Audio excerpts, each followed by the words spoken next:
Let's talk about risk management and position sizing. Okay, for this example, we have this nice pattern, and you recognize probably a bull flag. You have this ascending trend line. You have a little pullback here, and it makes totally sense to enter here. So first of all, I want to insist on the fact that when you are a beginner trader, you should always use stop losses. In that case, you would place your stop loss here, for instance. And why that is because when you have this type of pattern, what will happen is that either you will have this bull flag that you expect, obviously, but if for some reason it doesn't work and you break out downward of this area, you will see a big sell-off, a flush. It happens a lot with small caps. So if you use a stop loss, you limit your loss, obviously. Using a stop loss is good, but now we have to talk about how to size your position. And I will show you how you shouldn't size your position first. You shouldn't take your account size, say $10,000. Let's say that this price is $100 and this price is $90. So if you just say, okay, I have $10,000 on my account, I want to buy X shares at $100, I do the math and I come up with 100 shares. So if you do so, in that case, if the price goes against you, you will have lost $10 per share, right? So 100 times 10 equal $1,000. But if you do exactly the same, but this time with a stock that worth, I don't know, here, $10, but the stop loss is, let's say, $6. So this time you have $10,000, you divide not by 100, but by 10. So let's do it. 10,000 divided by 10. This time you buy 1,000 shares. If the price goes against you, this time you would have lost $4 per share. 1,000 shares times 4 equal 4,000. Same pattern, but in one case you lose $1,000, in another case you lose $4,000. It's not the proper way of sizing your position. So let me show you how you should do it.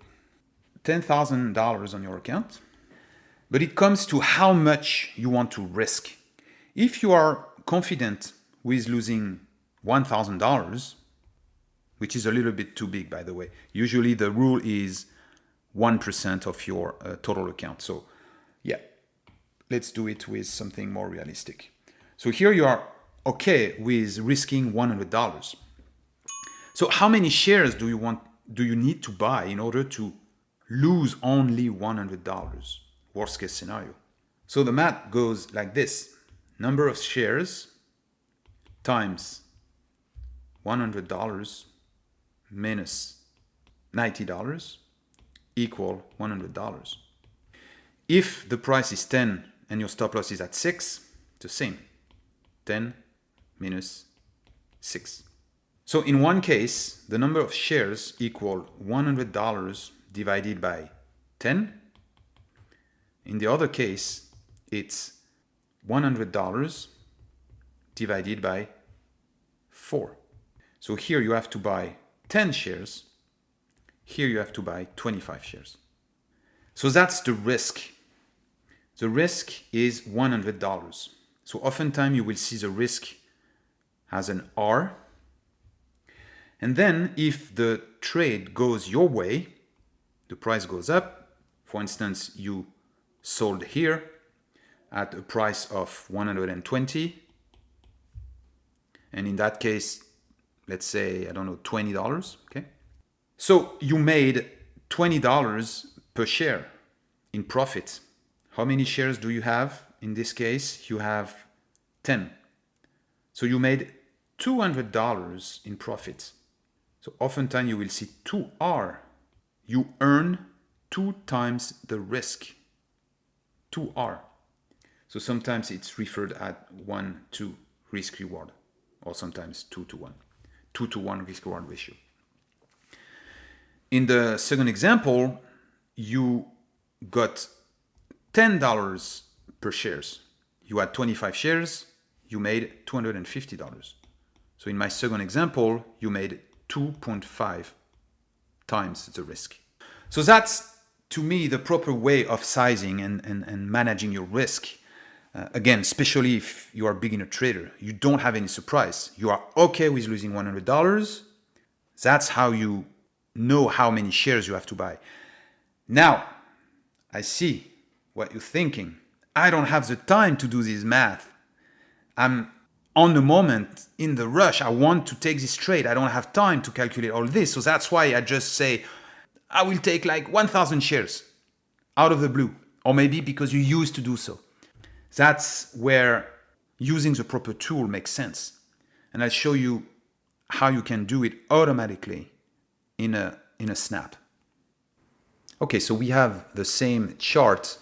The market is closed now, so we have the outcome, but let's go back to the initial setup. So you are here. There is this long position tool that exists. You just take it, you place it where you want to enter. You adjust the stop loss that will be created automatically for you. You can adjust where you want to take your profit. So let's take it to 2-1. You see here the 2-1 risk reward ratio that is automatically displayed. And then you right click, create limit order. In that case, it's a stop order, by the way, because the price, remember in my example, the price is a little bit above, so it's a stop order. And here you have it. The risk is $100. How many shares do you have to buy? 116 in this example. And because the price is 432 based on the QQQs. And that's it. That's as simple as that. Automatically with this tool, it computed everything and will place a bracket order. So you will enter at this price, you have a target price that will be there, and a stop price that will be here. Really straightforward.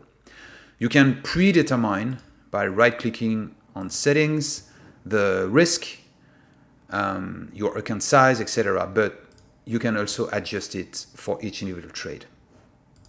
Really simple. I hope this video made sense to you. Thank you for watching and see you in the next one.